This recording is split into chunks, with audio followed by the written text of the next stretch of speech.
Bom dia, igreja. Graça e paz. Tudo bem com vocês? Um pouquinho de frio, né? Mas tudo bem, né? Hoje está bem vazia a igreja, né? É o frio, né? Viajando, né? Feriado. É frio, é calor, quase tudo afasta, né? Quando é frio é porque está frio. Se está calor, o pessoal quer ir para a praia, né? Vamos estar orando para a gente começar? Pai amado, Deus de poder, Deus de toda honra, Deus de toda glória, te louvamos, Senhor, por mais uma manhã de aprendizado, manhã que o Teu Espírito nos conduz, ó Pai, ao entendimento, nos ensina, ó Pai Santo, nos instrui, que no nome de Jesus, ó Pai Santo, possamos falar o que vem de Ti, ó Pai, e ó Pai, todo excesso, Senhor, seja calado, Senhor, todo excesso, Senhor, que não seja guardado nos nossos corações, ó Pai. Mas pedimos que o Teu Espírito, Senhor, nos dê um coração e uma mente receptível à Sua palavra, Senhor. É o que eu te peço no nome de Jesus. Amém, Senhor. Muito bem. Hoje nós vamos falar sobre o livro de Jó. Quem conhece a história de Jó? Todo mundo, né? Quem não conhece a história de Jó? Alguém não conhece? Se não conhecer, a gente pede para fazer trabalho e trazer semana que vem, né? Não é assim que a gente faz? Quando o cara fala, eu não conheço, daí fala, então faz esse trabalho e entrega semana que vem, né? Daí ele começa a conhecer. Se a gente conhece o livro de Jó, qual é a principal questão que existe no livro de Jó?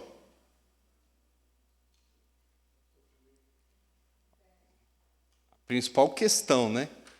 Qual é a questão que é trabalhada no livro de Jó que precisa ser respondida? Oi? Pode. Paciência, que mais? Sofrimento, fé, resiliência, que mais? Fidelidade, que mais? Soberania de Deus, que mais? Algo mais? Então é isso que a gente vai descobrir, né? Qual é a questão que existe no livro de Jó que precisa ser respondida? Se é que é respondida, né? Porque muitas vezes a gente percebe que a gente tem questões e a gente fala com Deus e não vem a resposta. A gente percebe também no livro de Jó que ele vai trabalhar sobre essa questão. Essa questão ela vai ser desenvolvida em todo o livro dele e nós vamos perceber também uma atuação das três forças que Paulo fala, que atua contra a gente. Nós vamos ver a carne, o mundo e o diabo atuando nisso. Então lembra, a gente tem que ter essa perspectiva, por quê? Porque tudo isso envolve, logicamente, o livro de Jó.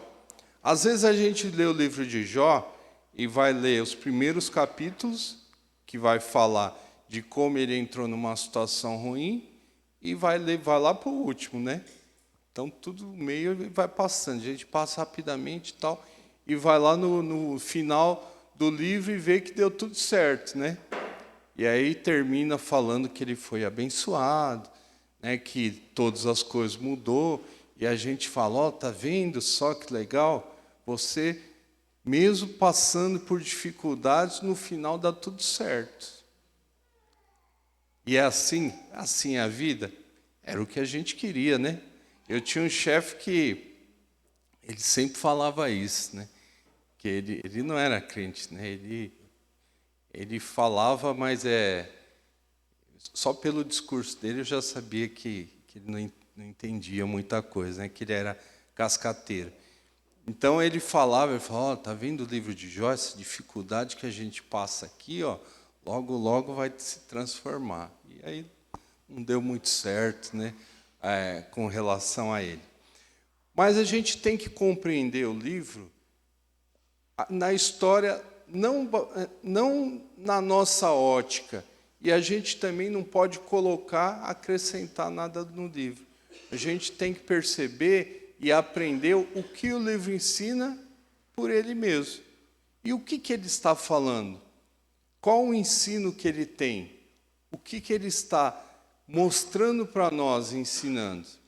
Lembrando que todo livro e todo escrito da Bíblia, lógico que ele tem um contexto, que ele não foi escrito para o brasileiro, né, no século XXI, mas ele tem um ensino, né, conforme a Bia mesmo falou, tem uma lei por trás disso, tem uma lei moral que conduz todo servo do Senhor a andar conforme essa lei. Por quê? Porque o Senhor quer que a gente seja o quê? Verdadeiros filhos. Filhos que se pareçam com quem? A imagem e semelhança dele. Mas não na imagem e semelhança distorcida, na imagem e semelhança do próprio Senhor. Por isso que ele fala o seguinte, ó, vocês têm que parecer cada dia mais com quem? Com Cristo, não é? Sim ou não? Sim. Então a Bíblia toda ela vai, de Gênesis a Apocalipse, ela está ensinando isso. Tanto é que cada livro, ela traz a história, traz o ensino, traz os preceitos e aponta para Cristo. Ela vai falar, olha, tudo isso, mas existiu um profeta, mas o maior profeta é esse. Existiu um rei, o maior rei é esse. Existiu um mediador, o mediador é esse. Então a Bíblia sempre vai apontar. Então cada livro que a gente lê, e isso nessa perspectiva, né, que a gente tem de teologia bíblica, é sempre compreender onde Cristo está, onde está apontando Cristo e como está apontando para Cristo. Ok? Vamos lá, né? Então vamos continuando aqui. É para lá, né?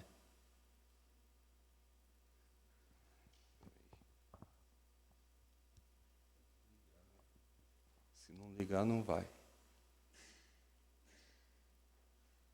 Muito bem. Então veja só, nós temos, antes da gente começar a falar propriamente do livro, nós temos que compreender que nós estamos falando sobre o que, por enquanto? Deixa eu abrir aqui, porque às vezes eu fico lendo lá, daí fica ruim.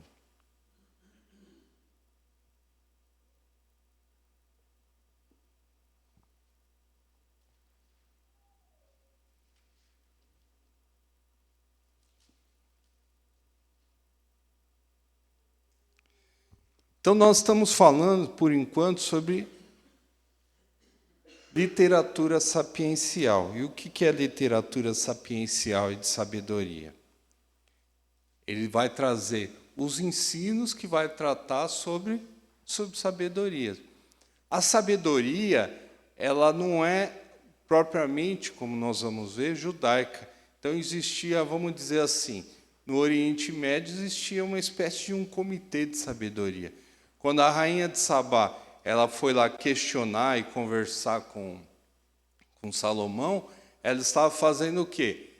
Ela estava verificando se a sabedoria de Salomão era realmente que ela participava, né, dos princípios dos sábios da região. Então isso tem que ser trazido para quê? Para a gente compreender o que representa os livros de sabedoria. Ele aponta aqui, mas não aponta lá, né? Bom, então veja só o que é a definição de literatura sapiencial. Os estudiosos entendem o termo literatura sapiencial quando aplicado ao Antigo Testamento em hebraico como uma referência aos livros de Jó, Provérbios e Eclesiastes, juntamente com certos salmos. Então a gente compreende já que o livro de Jó é uma literatura de sabedoria. Ok? Então, com referência à característica histórica da literatura sapiencial, Roland Murphy diz: uma das características mais intrigantes dessa literatura é a ausência do que alguém consideraria como tipicamente israelita ou judaico. Não há nenhuma menção às promessas, aos patriarcas, ao êxodo de Moisés, a aliança ao Sinai, a promessa a Davi e assim por diante. Então, as literaturas de sabedoria, elas não vão apontar para quê? Para as características judaicas que existiam. Justamente para mostrar o quê? Que a sabedoria, ela não estava ligada exclusivamente, né, ao povo, mas existia, tanto é que em Provérbios, né, conforme foi apresentado aqui, além de Salomão, teve outros escritores também.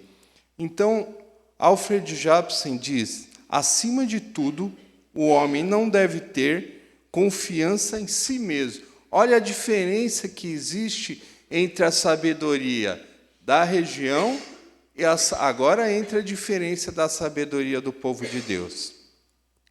Então, o homem não deve ter confiança em si mesmo. Ele não deve confiar em sua própria força ou em si mesmo, pois aquele que confia em sua própria mente é um tolo. Então, qual que é a diferença dos livros de sabedoria? Nós vamos ver relatos de Jó, que eles vão falar, esse relato de Jó aí, essa história tem em outras histórias do povo do Oriente. Mesma coisa, vai falar, esse livro de provérbios aí, existia provérbios também em outros povos do Oriente. Existe, mas a Bíblia ela aponta que a diferença da sabedoria, da instrução, do procedimento, né, que a Bíblia vai mostrar, qual é a diferença que existe?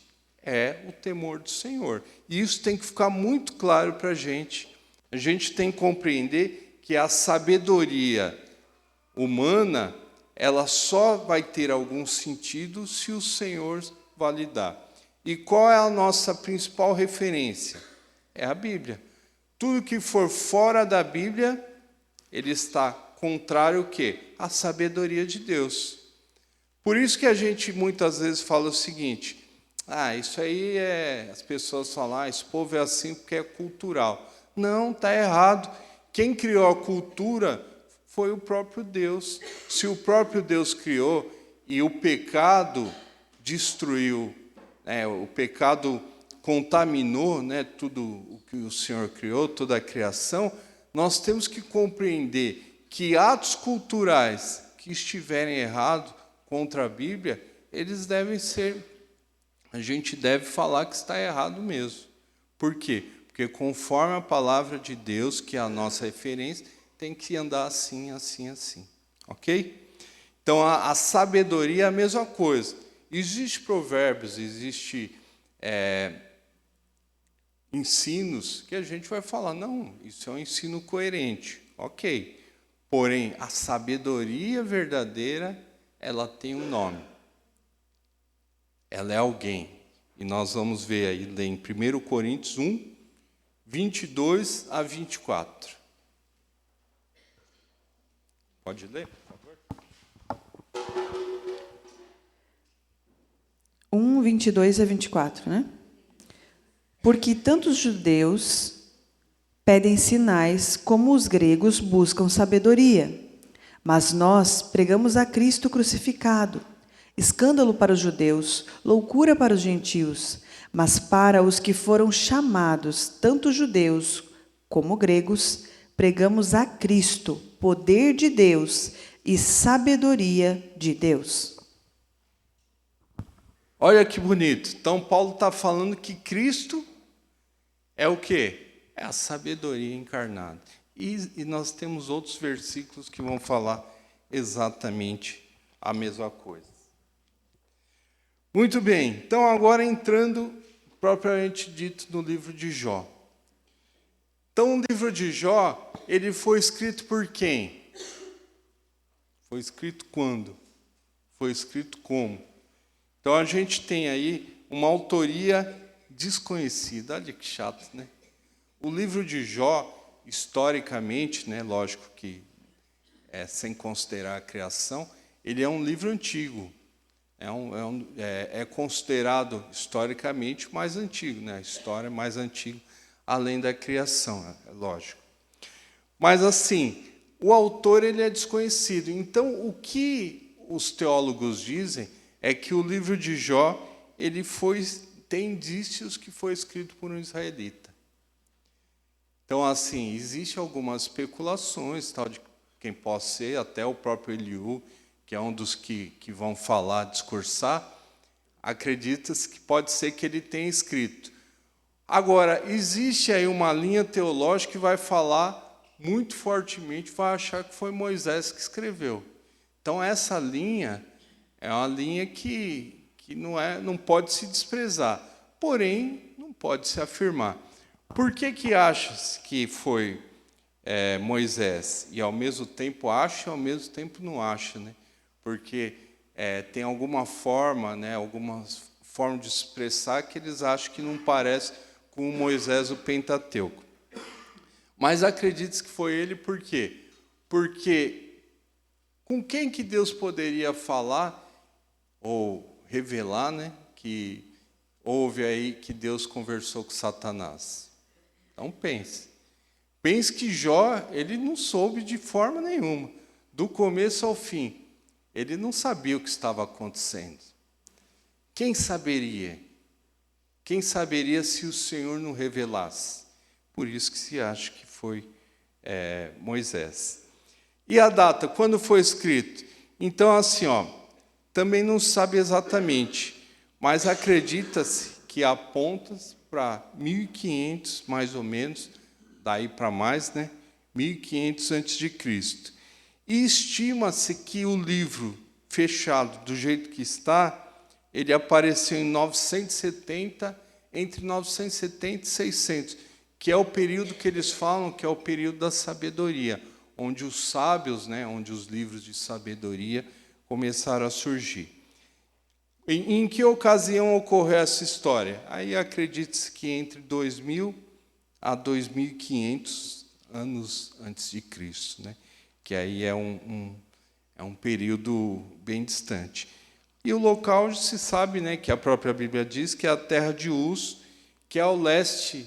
Quando a gente olha assim, ele está ao leste, à beira do deserto, porém acredita-se que aonde era a casa, né, a habitação dele, as posses dele, não estava no deserto. Por quê? Porque ele tinha, para ser propício à agricultura, né? A Bíblia também vai falar sobre a casa dele, sobre a cama dele. Então a gente percebe que ele não era nômade e que Jó tinha uma residência.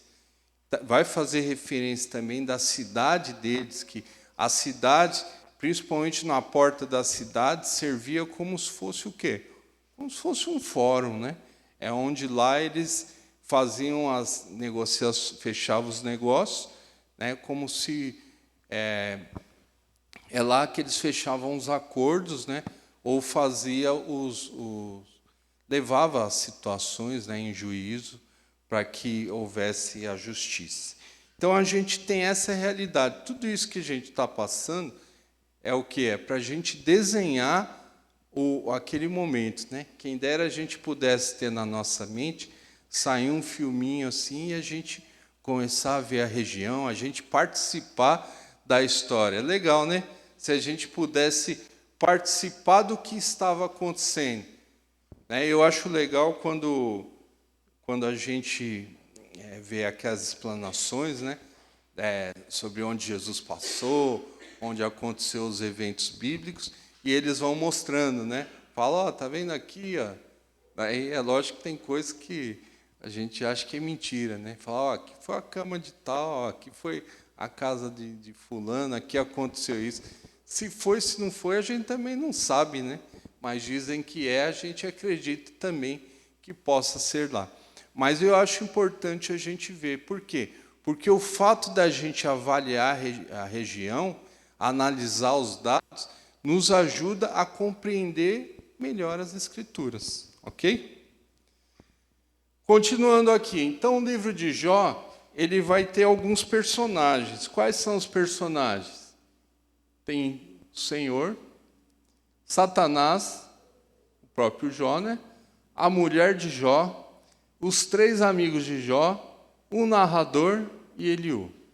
Então, esses personagens aqui é quem vai fazer o quê? Ele vai descrever toda a história. Então, a história vai acontecendo e esses personagens eles vão interagindo. Ao invés de contar a história capítulo por capítulo, eu vou fazer o quê? Eu vou passar pelos personagens. Por quê? Pelos personagens nós vamos entender o que cada um fez, o que eles falavam, como eles agiam e o que isso tem a ver com toda a história de Jó. Vamos ver se vai dar certo, né? No final vai ter a prova, a gente sabe se. Vamos ler aqui, ó. Jó 1, de 6 a 19. Vou pedir para o Leandro ler. E Jó 2, de 1 a 8. Vou pedir para o Denis ler.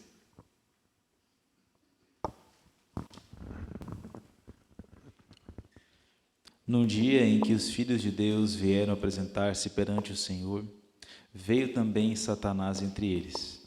Então perguntou o Senhor a Satanás: de onde vens? Satanás respondeu ao Senhor e disse: de rodear a terra e passear por ela. Perguntou ainda o Senhor a Satanás: observaste o meu servo Jó? Porque ninguém há na terra semelhante a ele, homem íntegro e reto, temente a Deus e que se desvia do mal. Então respondeu Satanás ao Senhor: porventura Jó debalde teme a Deus? Acaso não o cercaste e concebe a ele, a sua casa e a tudo quanto tem? A obra de suas mãos abençoaste e os seus bens se multiplicaram na terra. Estende, porém, a mão e toca-lhe em tudo quanto tem, e verás se não blasfema contra ti na tua face. Disse o Senhor a Satanás: eis que tudo quanto ele tem está em teu poder. Somente contra ele não estendas a mão. E Satanás saiu da presença do Senhor. Sucedeu um dia em que seus filhos e suas filhas comiam e bebiam vinho na casa do irmão primogênito, que veio um mensageiro a Jó e lhe disse: os bois lavravam e as jumentas paciam junto a eles. De repente deram sobre eles os sabeus, e os levaram e mataram aos servos ao fio da espada. Só eu escapei para trazer-te a nova. Falava este ainda, quando veio outro e disse: fogo de Deus caiu do céu e queimou as ovelhas e os servos, e os consumiu. Só eu escapei para trazer-te a nova.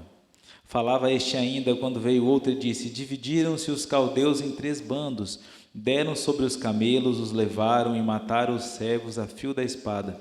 Só eu escapei para trazer-te a nova. Também este falava ainda, quando veio outro e disse: estando teus filhos e tuas filhas comendo e bebendo vinho em casa do irmão primogênito, eis que se levantou um grande vento do lado do deserto, e deu nos 4 cantos da casa, a qual caiu sobre eles, e morreram. Só eu escapei para trazer-te a nova. Isso aí, olha só, né? Que situação. Pensa só, né? Pensa só que a gente chega e fala: nossa, mas que período, né? Que má fase, né? A gente precisa lá na sessão de descarrego, né? E vai falar assim: Jó, você tem que ir lá, Jó. E a gente vai ver algo parecido, sim. Os amigos dele, só faltava falar isso aí. Então, pensa só na situação. Pensa só. Houve o Senhor Deus estava lá, e acredita-se que existia de tempos em tempos, né? Percebe-se que os anjos, né, e o próprio Satanás tinham que prestar conta do que fazia, e aí eles estavam lá. E o Senhor pergunta, falou: de onde você vem? Daí alguns vão falar: mas Deus não sabia? Deus não sabia? Deus não sabe de todas as coisas? Sabe. Mas lembra que o Senhor perguntou para Adão o que para ele? Ele falou assim: ô Adão, onde você está? O que aconteceu, Adão? Né?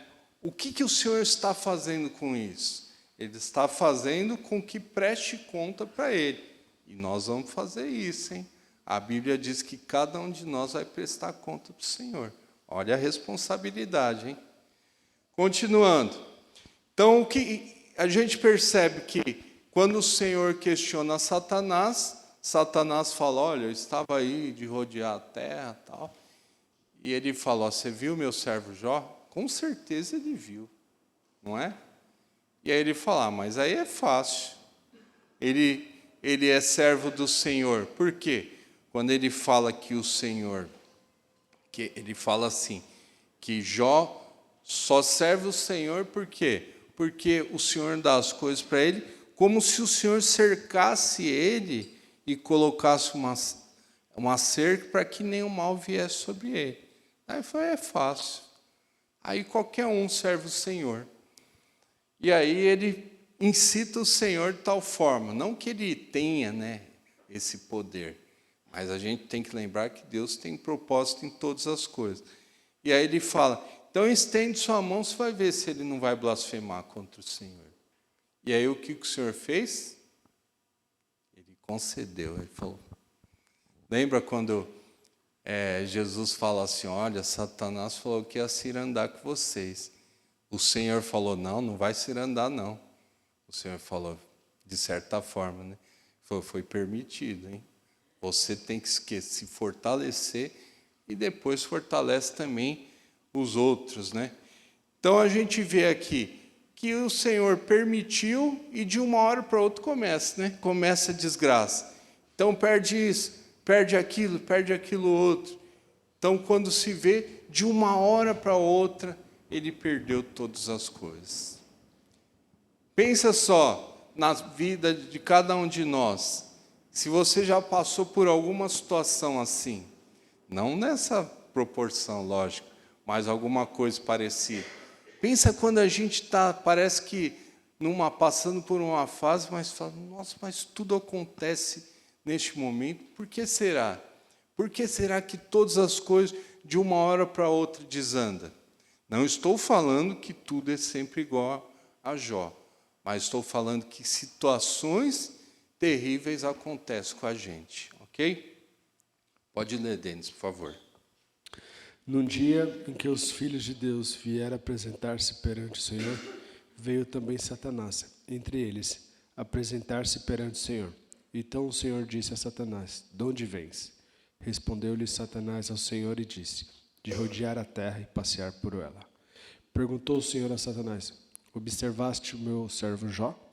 Porque ninguém há na terra semelhante a ele, homem íntegro e reto, temente a Deus, e que se desvia do mal.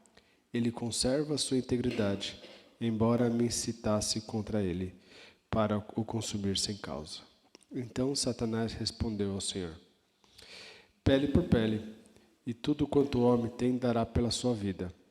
Estende, porém, a mão, toca-lhe nos ossos e na carne, e verás se não blasfema contra ti na tua face. Disse o Senhor a Satanás, eis que ele está em teu poder, mas poupa-lhe a vida. Então saiu Satanás da presença do Senhor e feriu Jó de tumores malignos, desde a planta do pé até o alto da cabeça. Jó, sentado em cinzas, tomou um caco para com ele raspar-se. Olha só, hein? Olha o que aconteceu. Então, se não bastasse tudo que ele perdeu, ele ainda contraiu um tumor maligno. Veja só, né? Qual o aprendizado que tem? Que tudo pode piorar, né? Não é brincadeira isso aí, gente. Não é, isso aí é brincadeira. Não põe na gravação, não, né? Então, veja só. O que Jó perdeu? Vocês lembram que ele perdeu? Olha só. Ele perdeu os filhos, ele perdeu os servos, ele vai perder a criação dele, os amigos, aqui não vai falar, mas mais para frente ele vai falar que os amigos, os parentes, os irmãos foram embora. Tem uma hora que ele fala assim que o hálito dele está tão ruim, né? O bafo de jiboia, né? Está tão ruim que nem a mulher dele quer ele perto. E aí a gente vê que os parentes, irmãos, amigos, todo mundo, tudo ele perdeu. E foi acometido ainda com tumor. Olha a situação, sempre piorando, piorando. E aí começa, né? Aí começa toda a história de dor e luta que a gente vai ver o que aconteceu com ele. Muito bem, então nós vimos o que aconteceu com Jó e agora vamos ver quem era Jó. E quem era Jó? A Bíblia, conforme o narrador e conforme o próprio Deus, Jó era o quê? Vamos ler aqui, ó. O que está escrito aqui, ó? Todo mundo para acordar.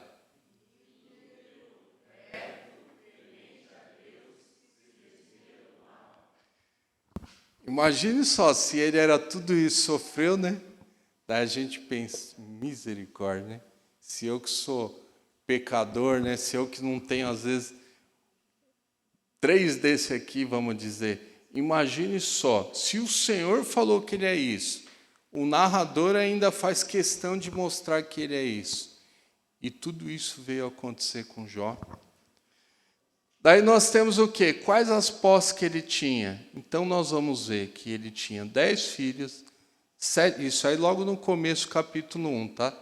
7.000 ovelhas, 3.000 camelos, 500 juntas de boi, 500 jumentos, muitos servos, e era considerado o maioral de todo o Oriente. Ou seja, quando a Bíblia fala que é o maioral, ela está falando que tem que ser o maioral. Por quê? Porque ela não pode mentir. Então, ela está querendo dizer o seguinte, ó, esse homem, e nós vamos ver aí para frente, esse homem, ele era o quê? Tinha, além de ser reto, justo diante de Deus, ele tinha bens e o que ele falava era escutado. Ele era um homem que tinha prestígio, é um homem que ele tinha fama, que conheciam ele, que sabia quem ele era. Agora vamos ver como era a vida dele antes. Jó 29, 1 a 25. Vou pedir para Gisele. Pode ler, Gisele, por favor? Esse texto é grande, mas é importante que a gente escute com muita atenção. O livro de Jó, ele é um livro grande, ele é um livro, para vocês terem ideia, muito do que eu estou falando é baseado no estudo do pastor e professor Daniel Santos. Ele tem o chamado Quarentena em Jó. Quarentena em Jó são 40 estudos que ele faz, de basicamente 45 minutos. Vale a pena ver. Para vocês terem ideia, 40 estudos de 45 minutos e não esgotou tudo. E nós vamos tentar falar aqui em meia hora os 40 estudos deles. Vamos lá, pode falar. Prosseguiu Jó no seu discurso e disse: quem me dera ser como fui nos meses passados, como nos dias em que Deus me guardava. Quando fazia resplandecer a sua lâmpada sobre a minha cabeça, quando eu, guiado por sua luz, caminhava pelas trevas. Como fui nos dias do meu vigor, quanto a amizade de Deus estava sobre a minha tenda, quando o Todo-Poderoso ainda estava comigo e os meus filhos em redor de mim, quando eu lavava os pés em leite e da rocha me corriam ribeiros de azeite, quando eu saía para a porta da cidade e na praça me era dado sentar-me, os moços me viam e se retiravam, os idosos se levantavam e se punham em pé, os príncipes reprimiam as suas palavras e punham a mão sobre a boca. A voz dos nobres emudecia e a sua língua se apegava ao paladar. Ouvindo-me algum ouvido, esse me chamava feliz, vendo-me algum olho, dava testemunho de mim. Porque eu livrava os pobres que clamavam e também o órfão que não tinha quem o socorresse. A bênção do que estava a aparecer vinha sobre mim, e eu fazia rejubilar-se o coração da viúva. Eu me cobria de justiça, e esta me servia de veste como um manto e turbante, era a minha equidade. Eu me fazia de olhos para o cego e de pés para o coxo. Dos necessitados era pai e até as causas dos desconhecidos eu examinava. Eu quebrava os queixos do iníquo e dos seus dentes lhe fazia eu cair a vítima. Eu dizia, no meu ninho expirarei, multiplicarei os meus dias como a areia. A minha raiz se estenderá até as águas, e o orvalho ficará durante a noite sobre os meus ramos. A minha honra se renovará em mim, e o meu arco se reforçará na minha mão. Os que me ouviam esperavam o meu conselho e guardavam silêncio para ouvi-lo. Havendo eu falado, não replicavam, as minhas palavras caíam sobre eles como orvalho. Esperavam-me como a chuva, abriu a boca como a chuva de primavera. Sorria-me para eles quando não tinham confiança, e a luz do meu rosto não desprezavam. Eu lhes escolhia o caminho, assentava-me como chefe, e habitava como rei as suas tropas, como quem consola os que pranteavam. Vocês viram só a grandeza desse homem? Ele orava, o Senhor respondia. Ele falava que o Senhor estava com ele. Ele era juiz, ele fazia, de certa forma, né, que a justiça fosse cumprida. Ele fala que os moços ficavam com vergonha de ficar do lado dele. E outros se colocavam a mão na boca para quê? Para não falar besteira perto dele. Olha o que era esse homem. Olha o que era esse homem, olha a grandeza que existia na vida dele. E de uma hora para outra ele perde tudo. Ó. Mesmo sendo reto, mesmo sendo justo, mesmo sendo temente ao Senhor. E aí ele perde tudo. E, de repente, ele não está só não perdeu os bens, mas ele está com tumores malignos. Chega um momento que ele vai falar que os tumores dele têm até vermes. Ou seja, está cheio de bicho. Pensa no que é uma pessoa que está assim. Pensa na dor e na aflição de um coração que ele tinha tudo e de uma hora para outra foi tomado tudo dele. Por quê? E esse é o grande conflito do livro. Ele perguntando, por que, Senhor, aconteceu isso comigo? Por que aconteceu isso com Jó? Por quê? Essa é a questão, né?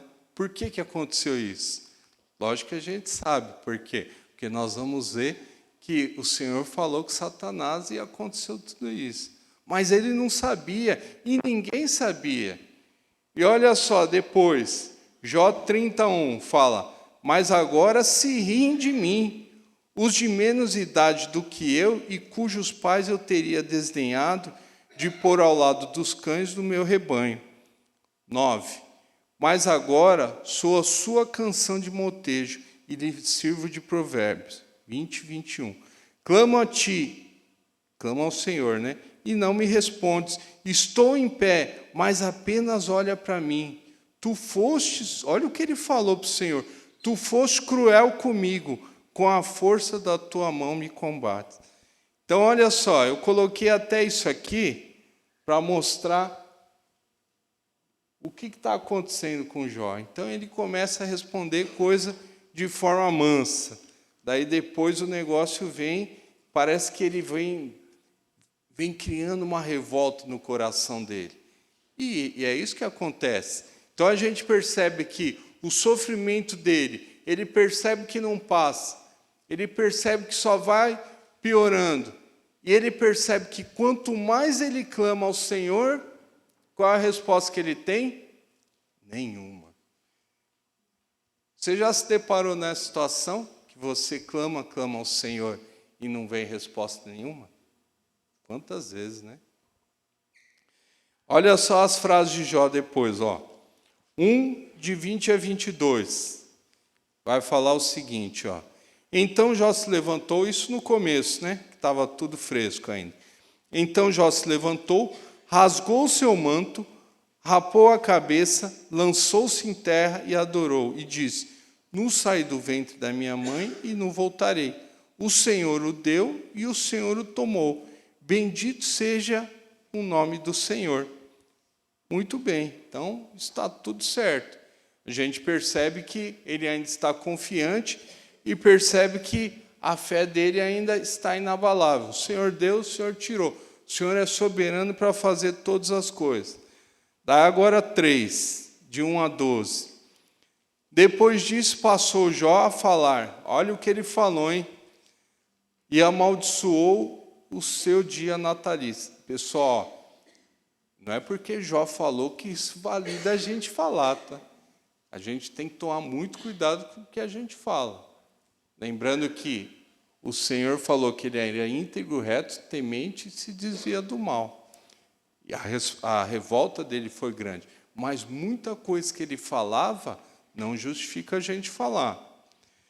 Então Jó amaldiçoou o seu dia, né, de nascimento. Disse Jó, pereço o dia em que nasci, e a noite em que se disse, foi concebido um homem. Por quê? Porque na noite que nasci era festa. Então nasceu o Timóteo. Na noite que nasceu era festa, né? e mostrava para todo mundo, e fazia festa em casa. Então era assim que se anunciava.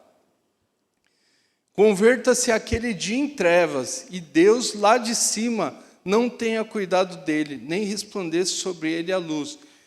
Reclame-no as trevas, e a sombra de morte habite sobre as nuvens. Espante-o tudo o que pode enegrecer o dia. Aquela noite que dela se apoderem densas trevas, não se regozije ela entre os dias do ano, não entre na conta dos seus meses. Seja estéril aquela noite, e dela sejam banidos os sons de júbilos. Amaldiçoem aqueles que sabem amaldiçoar o dia e sabem excitar o monstro marinho. Escureçam-lhe as estrelas do crepúsculo matutino dessa noite, que ele espera a luz, e a luz não venha, que não veja as pálpebras dos olhos da alva, pois não fechou as portas do ventre da minha mãe, nem escondeu dos meus olhos o sofrimento. Por que não morri eu na madre? Por que não expirei ao sair dela? Olha só, ele amaldiçoou o dia do nascimento dele. Ele fala, por que eu tive que nascer? Por que eu não morri? Por que eu não fui um aborto naquele momento? E aquela noite seja apagada, que aquele dia seja amaldiçoado. Olha só, está mudando. Aquele que falou assim, ó, que o Senhor deu, o Senhor tirou. Que nu eu nasci e nu eu vou morrer. Agora está mudando, né? Ele está esquentando o negócio, está piorando. Olha no 6,4 que ele diz, ó. Porque as flechas do Todo-Poderoso estão em mim cravadas, e o meu espírito sorve o veneno delas, e os terrores de Deus se arregimentam contra mim. E aí por aí vai, né? Vamos ver aqui o 7,5. O 7,5 fala, a minha carne está vestida de vermes e de crosta terrosa, e a minha pele se encrosta de novo súpura. Vamos lá no último, né? 23, de 3 a 7. É muito sofrimento, né? Então é bom a gente pular um pouquinho aqui. 23, de 3 a 7. Ah, se eu soubesse onde eu poderia achar, ó, ele cansou de orar ao Senhor, mas está falando com o Senhor, né? Se eu soubesse onde eu poderia achar, então eu chegaria ao seu tribunal, exporia ante ele a minha causa, encheria a minha boca de argumentos, saberia as palavras que ele me respondesse, entenderia o que me dissesse. Acaso, segundo a grandeza de seu poder, contenderia comigo? Não, antes me atenderia. Ali o homem reto pleitearia com ele, e eu me livraria para sempre do meu juízo. Ele falou, se eu tivesse uma audiência com o Senhor, eu conseguiria colocar para ele a minha causa e ele escutaria. Ou seja, ele reverteria a minha situação. Então, olha só, a grande pergunta que não tinha resposta. Por que, Senhor, que acontece isso? Por que, Senhor, tanto sofrimento? Por que, Senhor, aconteceu a enchente e acabou, e 50% das cidades do Rio Grande do Sul teve problema? Por que existem crianças de meses que são estuprados? Por que, Senhor? Porque a gente pergunta um monte de coisa para o Senhor. E às vezes a gente não tem resposta. E às vezes também a gente tem a nossa responsabilidade e a gente não consegue compreender a nossa responsabilidade e o nosso papel. Agora, olha a outra personagem, a mulher de Jó. A mulher de Jó, geralmente a gente condena ela, né? A gente condena ela por quê? Porque ela fala uma coisa que não é muito legal. Então, Jó 2, 9 e 10 vai falar assim, ó. Então sua mulher lhe disse, ainda conservas a tua integridade? Amaldiçoa a Deus e morre. Mas ele lhe respondeu, falas como qualquer doida. Temos recebido o bem de Deus e não receberíamos também o mal? Em tudo isso não pecou Jó com os seus lábios. Então, olha só. A gente vê aqui que ela ela falou uma coisa que é ruim: amaldiçoa o teu Deus e morre. Então, só que olha só a situação dela. Primeiro, perdeu os filhos. Segundo, ela viu o sofrimento de Jó injustamente, e Jó era íntegro. Terceiro, veja que ele sofria e não morria. Então é um sofrimento muito maior, né? Agora, por outro lado, quando ele fala assim, ó, fala-se como uma doida. E aí tem estudos teológicos por trás disso, que acredita-se que tinha alguma coisa que não estava normal nela. Então, e o que eles percebem? Percebe o seguinte: o que Satanás queria que Jó fizesse? Vocês lembram? Blasfemasse, não é? E o que ela falou? Jó, você está passando aí por dificuldades. Você realmente acredita no Senhor? É esse Deus que você confia? É esse Deus que você prega? É esse Deus que você ensina? Muito provavelmente, quem estava usando ela? O próprio Satanás. Então, a gente vê a atuação de Satanás e tem que lembrar do princípio que o Senhor falou, que ele era reto, íntegro, justo, né, que se apartava do mal, e que Satanás falava o quê? Falou, olha, se você fizer isso, é que você cerca ele, mas ele vai blasfemar contra o Senhor. E aí Satanás não vai deixar fácil para Jó, né? Então a gente percebe que, dentre os testes, nós vimos 2 testes, né? O primeiro teste foi que tirou, o segundo que deu o tumor, só que a gente vê que o teste de Jó, ele vai continuando, e vai continuando de outras formas também. Olha só, agora entra a figura dos amigos dele. Jó 1, de 1 a 13. Jó 1, de 1 a 13. De 1 a 13, não, 11 a 13.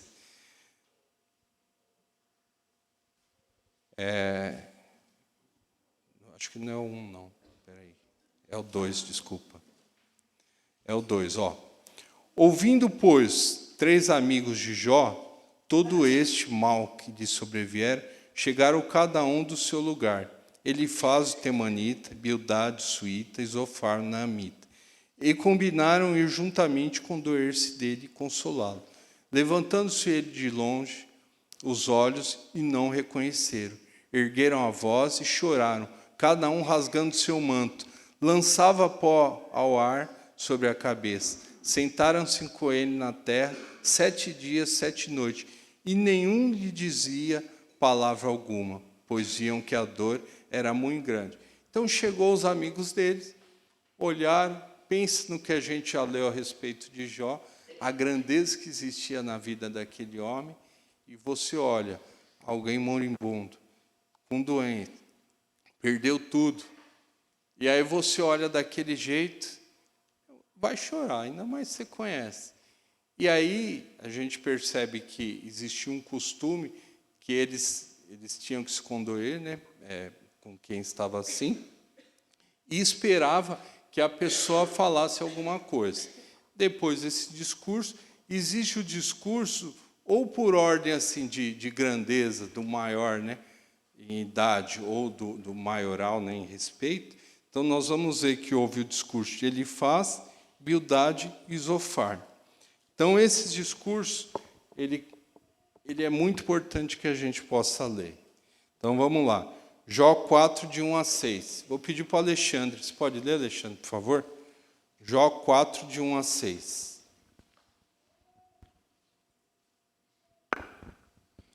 Então respondeu Elifaz, o tenamita, e disse: Quem todavia poderá conter essas palavras? Eis que tens ensinado a muitos, e tens fortalecido mãos fracas. As tuas palavras tens sustentado aos que tropeçam, e os joelhos vacilantes tens fortificado. Mas agora, em chegando a tua vez, tu te enfadas. Sendo tu atingido, te perturbas. Porventura, não é o teu temor de Deus aquilo que em que confias? Isso aí. E a tua esperança, a retidão dos teus caminhos? Então, olha só, a gente vê que ele começa a falar e ele fala um negócio certo, né? Não é errado de tudo. E ele fala o seguinte: ó, você ajudou a fortalecer muitos. Agora que vem o problema, sua vez, você é quem enfraquece. E aí Jó deve ter olhado para ele e não entendido nada, né? Falou, mas tá bom, vamos continuar nessa conversa. Daí, no 12 a 19, diz o seguinte, ó, olha só o que aconteceu com Elifaz. Uma palavra se me disse em segredo, e os meus ouvidos perceberam um sussurro dela. Entre os pensamentos de visão noturna, quando o profundo sono cai sobre os homens, sobrevieram-me o espanto e o tremor, e todos os meus ossos estremeceram. Então um espírito passou por diante de mim, fez-me arrepiar os cabelos do meu corpo. Parou ele, mas não lhe discerni a aparência. Um vulto estava diante dos meus olhos. Houve silêncio, eu ouvi uma voz. Seria, porventura, o mortal justo diante de Deus? Seria, acaso, o homem puro diante do seu Criador? Eis que Deus não confia nos seus servos, e aos anjos seus atribuem perfeições. Quanto mais aqueles que habitam em casas de barro, cujo fundamentos está no pó, e são esmagados como a traça. Olha só, outra coisa interessante. Então ele ele percebeu, né, um vulto tal e sentiu, né, arrepiou ele tal, e veio e falou essas palavras, né, que o Senhor não atribui, né, justiça, né, a um mortal, né, se nem aos anjos, se aos anjos ele atribui imperfeição, quem dirá aos homens? Vocês percebem só que engraçado? Olha só que interessante essa sutileza. Veio o vulto e falou com ele, não falou? Só que o que a palavra falava? Lá no começo, que ele era reto, justo, íntegro, se desvia do mal. E aqui ele vai falar o quê? Vai falar, olha, o Senhor, ele sabe que todo homem é imperfeito.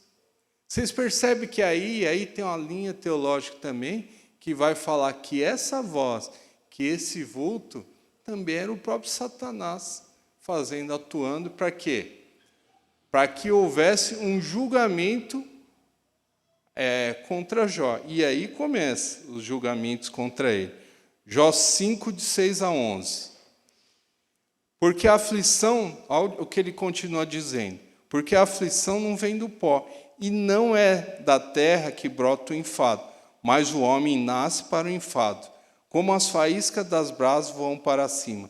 Quanto a mim, ele está falando, se fosse comigo, eu buscaria a Deus e ele entregaria a minha causa.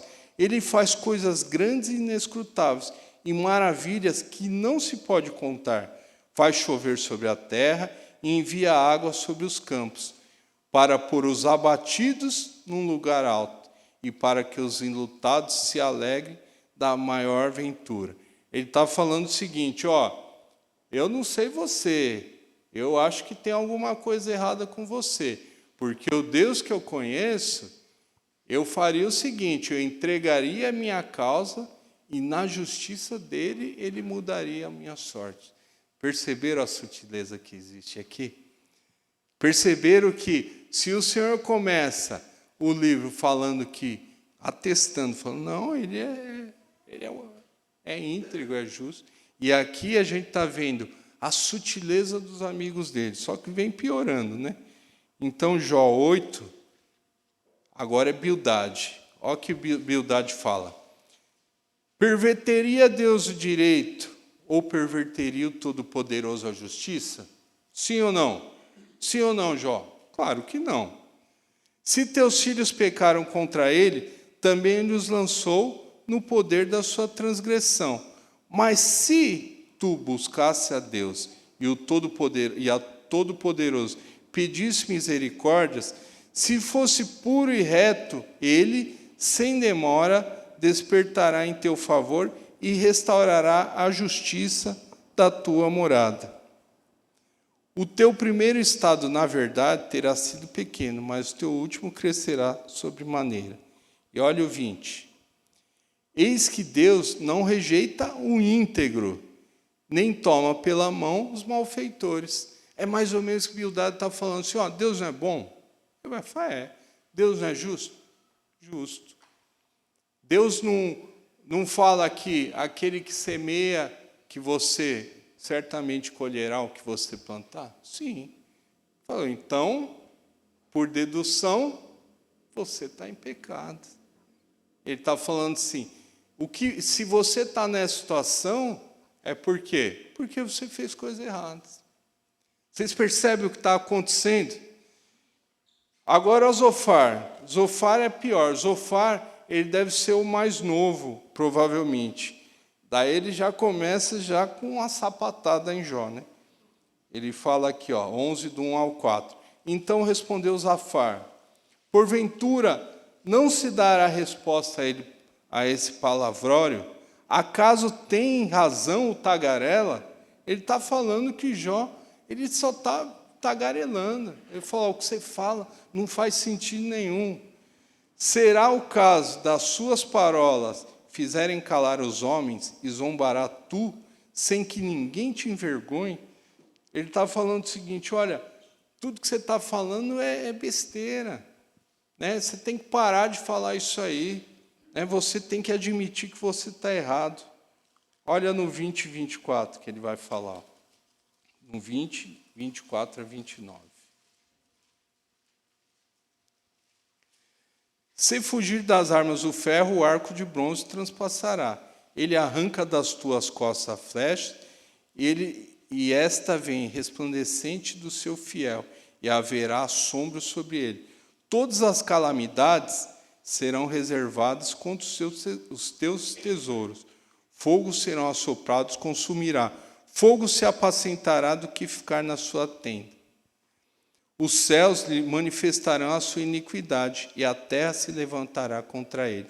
As riquezas da sua casa serão transportadas, como águas serão derramadas no dia da ira do Senhor. Tal é, da parte de Deus, sorte do homem perverso, tal é a herança decretada por Deus. Olha só que legal, né?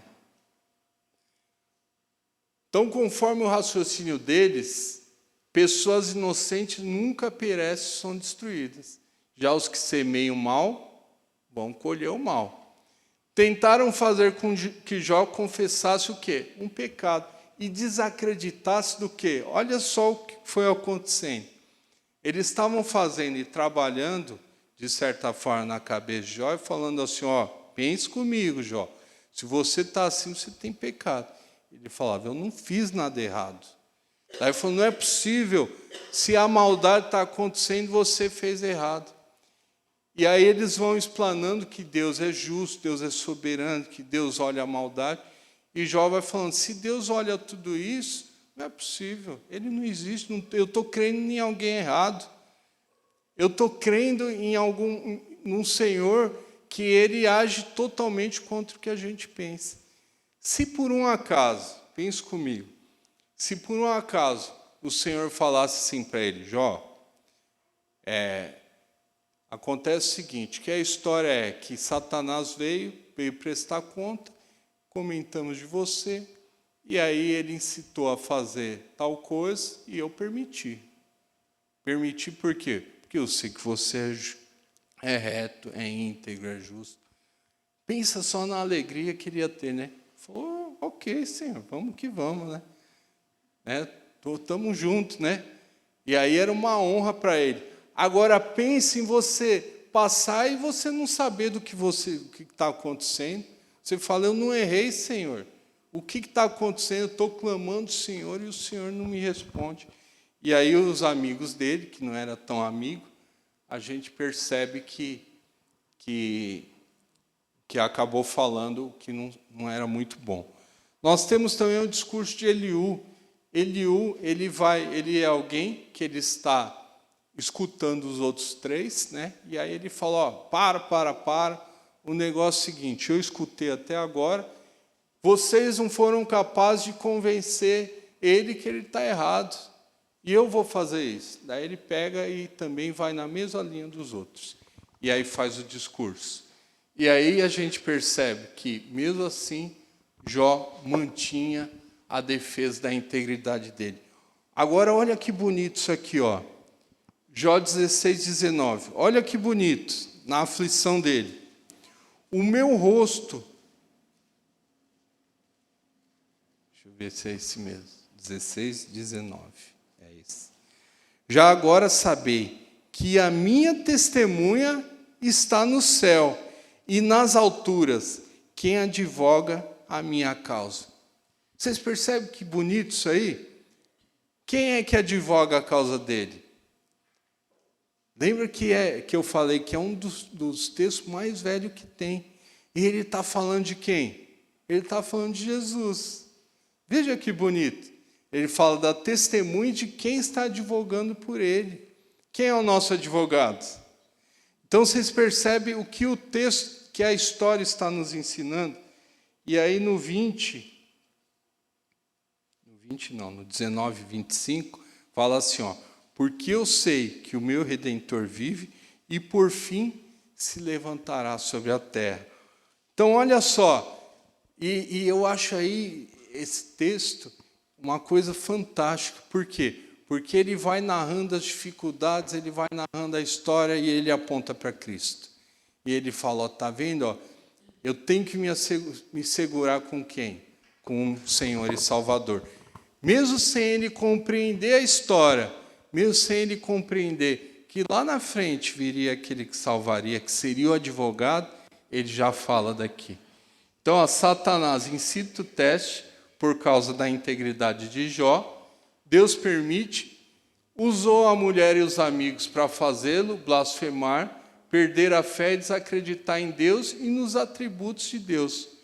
Jó não estava sendo castigado, pois conforme o que o Senhor disse, não existia pecado para tal. Veja só, ele não era santo e não era perfeito. O que a Bíblia está falando, que não era, ele não está sendo castigado por algum pecado específico. É isso que a Bíblia está falando. Mas ele não era santo nem perfeito. Seus amigos Eliú até falaram coisa correta, mas para quem? Para a pessoa errada. E aí a gente tem, nesse meio do caminho, olha que bonito que aparece aqui, ó. Ele vai falar sobre a sabedoria. E esse texto é um texto que a gente não pode deixar de ler, né? Mesmo sendo grande. Então, Jó 28... Eu vou pedir para a Aline ler, Jó 28, de 12 a 28. Você pode ler, Aline, por favor?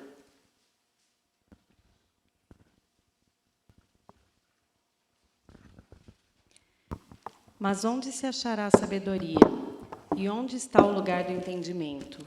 O homem não conhece o valor dela, nem se acha ela na terra dos viventes. O abismo diz, ela não está em mim, e o mar diz, não está comigo. Não se dá por ela ouro fino, nem se pesa prata em câmbio dela. O seu valor não se pode avaliar. Não se pode avaliar pelo ouro de Ofir, nem pelo precioso ônix, nem pela safira. O ouro não se iguala a ela, nem o cristal. Ela não se trocará por joia de ouro fino. Ela faz esquecer o coral e o cristal. A aquisição da sabedoria é melhor que a das pérolas. Não se lhe igualará o topázio da Etiópia, nem se pode avaliar por ouro puro. Donde, pois, vem a sabedoria, e onde está o lugar do entendimento? Está encoberta aos olhos de todo vivente e oculta às aves do céu. O abismo e a morte dizem, ouvimos com os nossos ouvidos a sua fama. Deus lhe entende o caminho, e ele é quem sabe o seu lugar. Porque ele perscuta até as extremidades da terra, vê tudo o que há debaixo dos céus. Quando regulou o peso do vento e fixou a medida das águas, quando determinou leis para a chuva e caminho para o relâmpago dos trovões, então viu ele a sabedoria e a manifestou, estabeleceu-a e também a esquadrinhou. E disse ao homem, eis que o temor do Senhor é a sabedoria, e o apartar-se do mal é o entendimento. Olha só, então... Onde encontrar a sabedoria? E quem é a sabedoria? Então a gente percebe também que vai tendo discurso, vão se falando as coisas. E num momento, no meio do livro, fala sobre a sabedoria. O que é a sabedoria? Quem representa a sabedoria? O que significa a sabedoria para a gente? Aí a gente tem a resposta aqui, ó, Colossenses 2, de 1 a 4. Ó. Gostaria, pois, que soubesse quão grande luta venho mantendo por vós, pelos laodicenses, e por quantos não me viram face a face, para que o coração deles seja confortado e vinculado juntamente em amor, e eles tenham toda a riqueza da forte convicção do entendimento, para compreenderem plenamente o mistério de Deus, Cristo, em quem todos os tesouros da sabedoria e do conhecimento estão ocultos. Assim digo, para ninguém vos engane com raciocínios falazes. Então, aqui Paulo está ensinando que Cristo é a própria sabedoria. E por que a gente aprende de Cristo? Para não ter engano. Cristo é aquele que tem sabedoria e entendimento. E esse entendimento e sabedoria é para que a gente não se engane. Vocês percebem o quanto a gente precisa de Cristo? Percebe o quanto o livro de Jó está levando a gente, está falando o seguinte, ó, aconteceu uma situação com Jó, essa. No decorrer da história, a mulher dele falou isso. Por quê? Porque a situação é essa. Tá bom, ela falou, ok. No decorrer da história, os amigos dele falaram um monte de coisas contra eles, falando o seguinte, que ó, se você fez aqui, você vai pagar. E aí querendo fazer com que ele entendesse isso. Só que ninguém em nenhum momento parou, talvez, né, os amigos dele, para compreender se o que eles estavam falando era coisa sábia. E aí no decorrer do texto, o texto para e o narrador fala, ó, vamos falar, entender o que é a sabedoria. Então a sabedoria e o entendimento é isso, isso e isso. E aí a gente vê que lá em Paulo vai explicar. E vai falar, a sabedoria, lembra da justiça, do testemunho, do advogado? Lembra daquele que é o nosso refúgio? É o Senhor. Então, é esse que vai fazer o quê?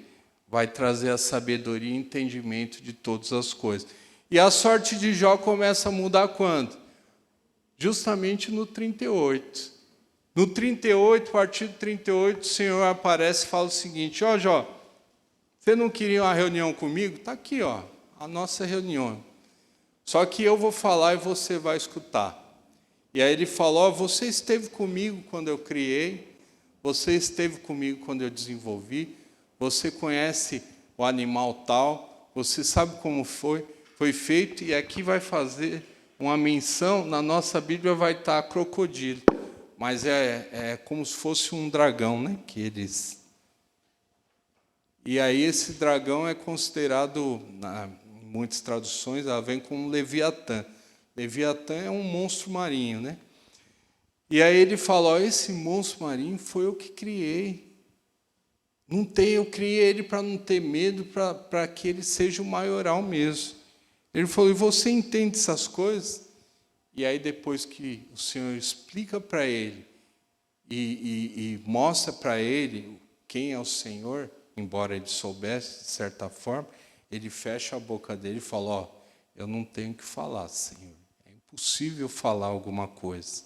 Então percebe que na presença do Senhor, no encontro com Deus, Deus não responde nada dos questionamentos. Senhor, por que aconteceu isso comigo, Senhor? O Senhor não responde. Mas olha só, mas é evidente que Deus tinha um teste de motivação. O que motivava Jó? O que motivava Jó e o que motiva a mim e a sua vida a crer e andar nos caminhos do Senhor? Qual é a cosmovisão que ele tinha? Qual a visão de mundo e como ele interpretava essas coisas? Qual é o conhecimento de Jó a respeito de Deus? E olha só, mesmo Deus não falando o que Jó queria ouvir, Jó não se deteve em questionar a Deus sobre o seu problema. mas ouviu atentamente o assunto que ele tinha para falar. Na presença do Senhor, os nossos problemas parecem que são insignificantes.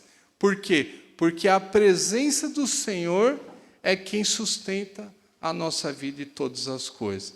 Por causa da presença do Senhor é que nós percebemos que nós somos plenamente preenchidos. E aí nós temos a conclusão, né? Que Jó vai falar assim que ele conhecia a Deus somente de ouvir falar, mas agora... Então, por que aconteceu essas coisas? Porque Deus houve um teste realmente à vida de Jó.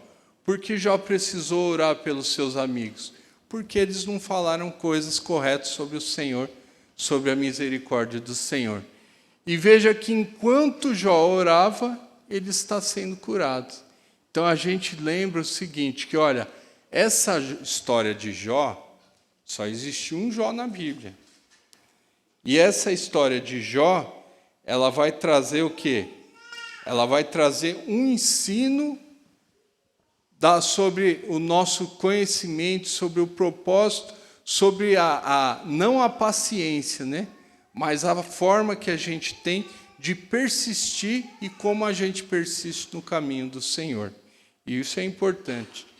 E eu queria terminar para que a gente pudesse pensar nessas perguntas aqui. Olha só. Então, o que representa a integridade de Jó? Quem controla os meus olhos? Que aí Jó falava o seguinte, que ele fez acordo com os olhos dele para que ele não olhasse para uma donzela. Então, quem controla os meus olhos? Qual é a minha resistência ao erro? Como consegui o que tenho hoje? Cobicei a mulher do meu próximo? Oprimi os que me serviam? Demonstrei generosidade? Fui avarento? Fui idólatra? Fui vingativo? Fui hospitaleiro? Fui omisso? Fui justo? Será que os meus conselhos causam ira ao Senhor? Será que sou perseverante o suficiente em Deus? Então veja só, a história de Jó não é para que você fale, eu vou passar pela dificuldade, mas eu vou ter a vitória lá na frente. Não é isso que a história está dizendo. Mas a história está dizendo como você se comporta em meio à dificuldade. Como você se comporta no dia que vier a tentação, ou como você se comporta contra as forças da carne, contra a força do mundo e contra o próprio diabo. Então a história de Jó, ela está nos trazendo a refletir isso. Como é que eu posso ser reto e íntegro diante do Senhor? As dificuldades, com certeza ela vem, mas como você e eu vamos se comportar? Então a história de Jó, ela está nos trazendo esse grande ensinamento. Como é que nos comportamos diante da adversidade? Vamos orar?